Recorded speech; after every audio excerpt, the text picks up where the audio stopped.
In the beginning, perfect silence was broken by the birth cry of the noisome host. First came Stentorus, the Deep One, the manifestation of tectonic thunder and rage. Then the air caught fire, shredding itself into strings. They were gathered by Cacophony, the Mad One, who bent the insanity of the cosmos to their will. Mortals banded together in worship of these gods, and in time, their voices swelled into a single devastating scream. اعوذ باللہ من الشیطان الرجیم بسم اللہ الرحمن الرحیم۔ قوم لوط جنہوں نے دنیا میں سب سے پہلے ہم جنس پرستی کی ابتدا کی۔ قوم لوط کی طرف شیطان نے کس عورت کو بھیجا تھا اور اس عورت نے ایسا کیا کیا جس سے قوم لوط کی عورتیں بھی ایک نئے گناہ میں مبتلا ہو گئی؟ لاکیس کون تھی اور اس نے قوم لوط کی عورتوں کو کیا سکھایا تھا؟ شیطان اللہ کا نافرمان اور بنی آدم کا سب سے بڑا دشمن ہے، جو مختلف طریقوں سے لوگوں کو دھوکے اور فریب میں مبتلا کرتا رہتا ہے اور انہیں ورگلاتا ہے۔ قرآن و حدیث کے مطالعے سے پتہ چلتا ہے کہ شیطان صرف ایک مخلوق نہیں بلکہ ابلیس کی ایک پوری نسل ہے اور اس کی بے شمار اولادیں ہیں۔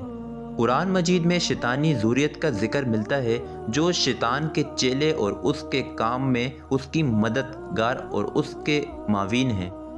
بیان کیا جاتا ہے کہ شیطان کی کئی اولادیں ہیں جن میں والہان نماز و عبادت میں وسوسے ڈالتا ہے، مستور لوگوں میں افواہ پھیلاتا ہے، واسم گھر والوں میں لڑائیاں لگواتا ہے، مورخ گانے بجانے کے گناہ کو عام کرتا ہے، اور اسی طرح ابلیس کے کئی بیٹے اور پوتے ہیں جو کہ مختلف کاموں میں مقرر ہیں۔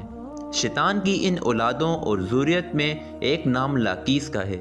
لاکیس دراصل شیطان کی بیٹی ہے جسے ابلیس نے ایک خاص ڈیوٹی پر مقرر کرتے ہوئے قوم لوط کی طرف بھیجا تھا۔ قوم لوط دراصل تاریخ کی ایک طاقتور اور مالدار قوم تھی جو اردن کے علاقے میں آباد تھی۔ یہاں سرسبز وادیاں تھیں جن میں سدوم اور عمورہ کے نام سے دو علاقے آباد تھے۔ ابلیس نے اہل سدوم کو اس طرح گمراہ کیا کہ شیطان ایک دن انسان کی صورت میں سدوم کے لوگوں کے پاس آیا اور اس نے ان لوگوں کو آپس میں ہی مردوں میں شہوت کرنا سکھایا۔ ان لوگوں کو یہ برا عمل بہت پسند آیا، لہٰذا یہ لوگ آہستہ آہستہ اس عمل کے عادی بن گئے اور وہ روزانہ بدفعلی کرنے لگے، یہاں تک کہ اگر کوئی مسافر سدوم کے علاقے سے گزرتا تو یہ لوگ اس مسافر مردوں کو بھی پکڑ لیتے اور انہیں اپنا شکار بنا لیتے۔ وقت گزرنے کے ساتھ یہ لوگ اس گمراہی کے گڈھے میں گرتے چلے گئے اور یہ لوگ عورتوں کے بجائے مردوں اور لڑکوں سے زنا کرنے لگے، اور عورتوں کی طرف انہیں کوئی رغبت نہ رہا اور کھلے عام شہر کے چوکوں میں کیا جاتا۔ ان کی ہر محفل میں مردوں کا رقص اور عیاشی کے لیے مردوں کو پیش کیا جاتا۔ یہ ان کا دستور بن چکا تھا۔ اللہ نے ان کی طرف اپنے بندے اور نبی حضرت لوط علیہ السلام کو بھیجا، جنہوں نے اہل سدوم کو اس گندے عمل سے توبہ کرنے کو کہا اور فرمایا، کیا تم لوگ وہ بے حیائی کرتے ہو جو تم سے پہلے اس زمین پر کسی نے نہیں کی؟ کیا تم مردوں کے پاس جا کر اپنی خواہش پوری کرتے ہو اور اپنی عورتوں کو چھوڑ دیتے ہو؟ تم لوگ حد سے گزر چکے ہو، لیکن قوم لوط پر ان واضح نصیحت کا کوئی اثر نہ ہوا، بلکہ وہ الٹا لوط علیہ السلام کے خلاف ہو گئے اور انہیں مجوب کرنے لگے کہ تم اتنے ہی نیک اور پاک ہو تو اس بستی سے نکل جاؤ۔ اہل سدوم کا مردوں سے زنا کرنا اور بدفعلی صرف ایک گناہ ہی نہیں تھا، بلکہ اس عمل سے وہ خدا کے بنائے ہوئے خاندانی نظام کو تباہ و برباد کر رہے تھے اور ایسے سنگین جرم کی ابتدا کر چکے تھے جس سے آزائش نسل کا پورا قدرتی نظام برباد ہو رہا تھا۔ بہرحال جب قوم لوط کے مردوں نے اپنی عورتوں سے قربت کرنا اور ان سے اپنی خواہش پوری کرنا چھوڑ دیا تو ابلیس کے لیے یہ ایک سنہرا موقع تھا کہ وہ اس مقام میں ایک اور نئے گناہ کی ابتدا کرے۔ لہٰذا ابلیس لعین نے اپنی بیٹی جس کا نام لاکیس تھا اسے اہل سدوم کی طرف بھیجا۔ لاکیس جنات اور شیاطین میں سب سے زیادہ حسین و جمیل اور خوبصورت تھی۔ ابلیس نے اسے حکم دیا کہ وہ ایک خوبصورت عورت کی شکل اختیار کرے اور قوم لوط کی ان عورتوں کے پاس جائے اور انہیں حق جنس پرستی کا طریقہ سکھائے جنہیں ان کے مردوں نے چھوڑ دیا ہے۔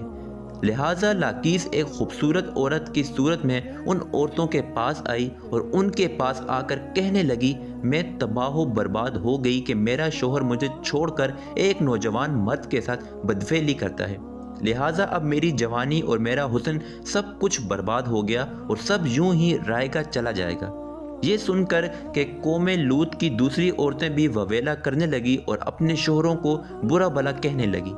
پھر لاکیس نے ان عورتوں سے کہا، ہم بھی ان مردوں سے بے نیاز ہو جائیں گے اور ان کی طرف رغبت نہ کریں گے جس طرح سے وہ ہم سے بے نیاز ہو چکے ہیں، ہم بھی ان سے مل کر ان مردوں کی ضرورت نہیں رہی اب ہمیں، یہ خواہش آپس میں ہی پورا کر سکتے ہیں۔ یہ سن کر ان عورتوں نے لاکیس سے پوچھا، وہ کیسے؟ لاکیس وہاں کی ایک خوبصورت عورت کے پاس گئی، ان کے عورتوں کو عورتوں سے ہم جنس پرستی کا شیطانی طریقہ سکھایا۔ اس رئیس عورت کو یہ عمل بہت پسند آیا، لہٰذا وہ عورت سدوم اور عمورہ کے دوسری عورتوں کے پاس گئی اور ان سب کو بھی اس طرح کرنے کو کہا، اور عورتوں کے درمیان ہم جنس پرستی کے اس طریقے کا آغاز ہوا۔ جب ان مردوں نے دیکھا کہ عورتیں عورتوں کے ساتھ ہی اپنی شہوت کو پورا کر رہی ہیں تو ان مردوں نے اپنی عورتوں کو اس بدفعلی سے منع نہیں کیا، وہ خود بھی ہم جنس پرستی کے گناہ میں ملوث رہے اور اپنی عورتوں کو بھی اس گناہ میں شریک کرتے رہے۔ آخر کار جب قوم لوط کی سرکشی اور گناہ حد سے تجاوز کر گئے تو اللہ نے ان پر پتھروں اور آگ کے انگاروں بھیجے جس سے ان کے جسموں پر کچے گڑ گئے اور سدوم اور عمورہ کی 5 بستیاں بالکل تباہ و برباد ہو گئی۔ سدوم اور عمورہ ان علاقوں میں ہونے والے ہم جنس پرستی کے گناہ کا ذکر نہ صرف اسلام بلکہ توریت اور انجیل میں بھی ملتا ہے، جس میں ان علاقوں سدوم اور عمورہ کو سن سٹی کہا گیا۔ اس کے علاوہ قدیم یونانی ریکارڈ کے مطابق سدوم کے گواہ گار شہر کا ذکر ملتا ہے، جس کے مطابق سدوم اور عمورہ تاریخ انسانیت کے وہ پہلے علاقے تھے جہاں ہومو سیکشوالٹی یعنی ہم جنس پرستی کا آغاز ہوا تھا، اور ابلیس کی بیٹی لاکیس نے اس گھنونے گناہ میں مزید اضافہ کرتے ہوئے وہاں کی عورتوں کو بھی ہم جنس پرستی بنا دیا، جس میں جدید دور میں لیسبین کمیونٹی کا نام دیا جاتا ہے۔ سدوم اور عمورہ کے بعد ہم جنس پرستی کی یہ بیماری قدیم مصر، یونان، چین، افریقہ اور یورپ میں بھی پھیلتا چلا گیا۔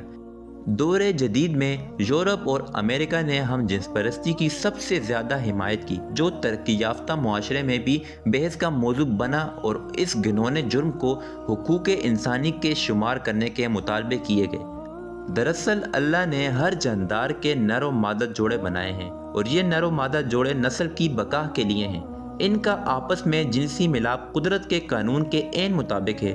انسانی قانون کسی حال میں بھی قانون الہی کا بدل نہیں ہو سکتا ہے۔